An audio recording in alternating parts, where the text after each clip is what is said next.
Słuchajcie, jak pamiętacie nasze filmy o Południcy, o Utopcach, takie typowo tematy przy Żeleźniuku, no to ja się też myślę, że Adam nam coś sprawił o jakichś takich realnych historiach z Instru. Masz takie cosik? Znaczy, bardzo ciekawa jest historia, są okolice Nadarzyna, tam gdzie urodziła się moja babcia. No i słuchajcie,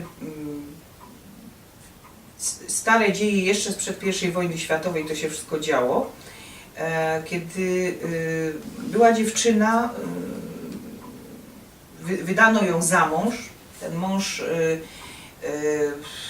był wyjątkowym brutalem. Potem jeszcze z czasem, kiedy ona była w ciąży, potem tą ciążę straciła, te jego okrucieństwo jakby wobec niej i w ogóle wobec wszystkiego dookoła się ogromnie nasiliło.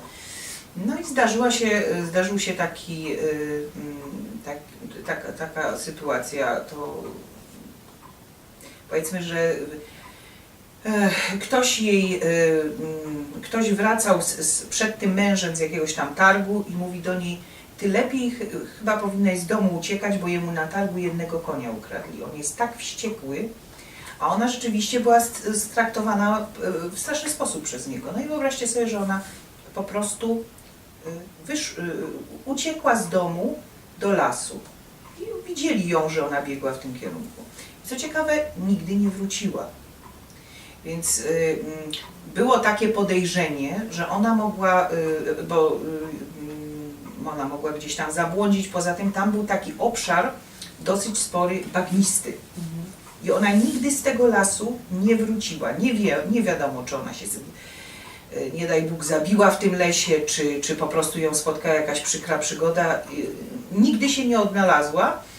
No to były już czasy, powiedzmy, jednak nowożytne, normalne śledztwo było prowadzone, czy ten mąż znany z okrucieństwa, czy on na przykład mógłby rzeczywiście ją skrzywdzić, zabić, no mówiąc wprost, ale to było fizycznie niemożliwe, bo byli świadkowie, zanim on wrócił, to już widziano, jak ona szła w kierunku lasu, więc to raczej jego, że tak powiem, robota być nie mogła. No ale po pewnym czasie zaczęły się dziać bardzo dziwne historie.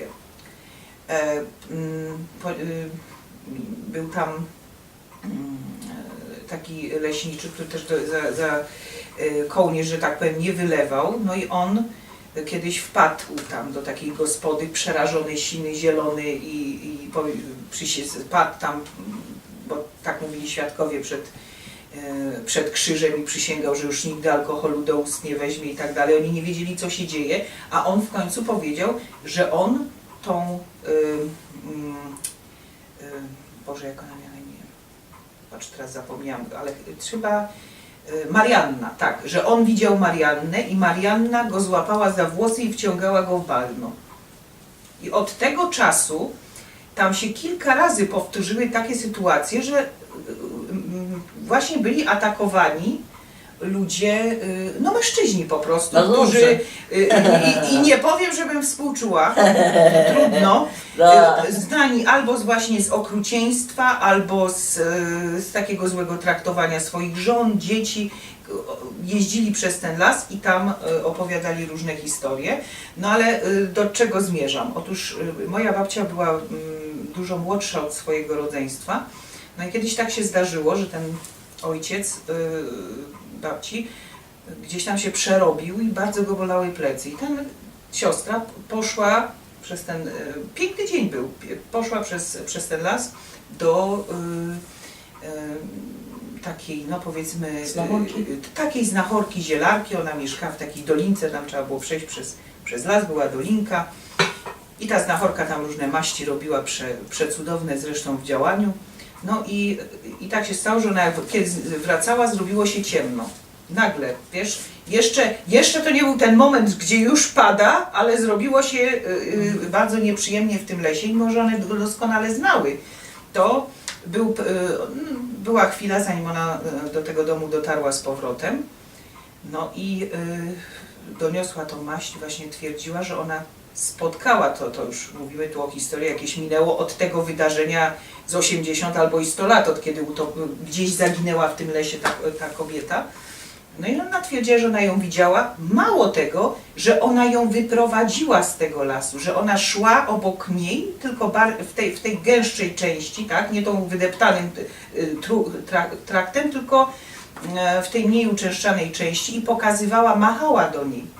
Opisywała kobietę, machała i nie bój się. I nawet słyszała jej głos, nie bój się, tędy. I wyprowadziła ją po prostu z tego miejsca.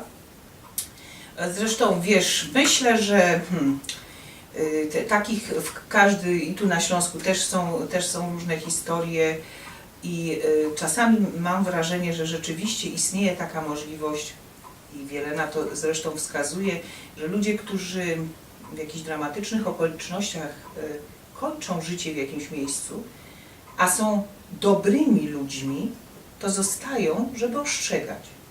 Po prostu jak taki żywy znak ostrzegający o tym, gdzie iść, gdzie nie iść.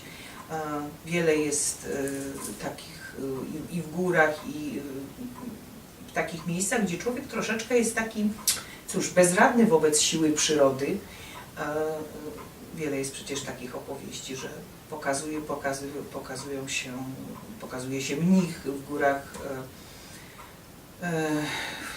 Teraz byliśmy w Kotlinie Kłodzkiej, tam ten teren, błędne skały, przecież to jest nie jedna opowieść, a dziesiątki, gdzie pokazuje się człowiek, który podejrzewają, że to nie był prawdziwy mnich, tylko człowiek, który jeszcze w czasach carskich w przebraniu mnicha się przemieszczał tamtędy. No i też tam pokazuje się i często wyprowadzał różnych lekkomyślnych wczasowiczów, którzy się zapuszczali gdzieś, gdzie nie powinni. Wyprowadzał ich po prostu ratując im życie, bo w tamtych warunkach no, mogło się to skończyć różnie. Także wydaje mi się, że po prostu te wszystkie, wiesz, historie o tych różnych utopcach i tak dalej, to naprawdę można by chyba było połączyć w taki wątek dusz, które zostają tutaj i mają jeszcze swoją robotę do wykonania po tej stronie. I być może jest to właśnie taka robota, żeby nas ratować w miejscach, gdzie sami nie dajemy rady. No to zapraszamy Was na następny odcinek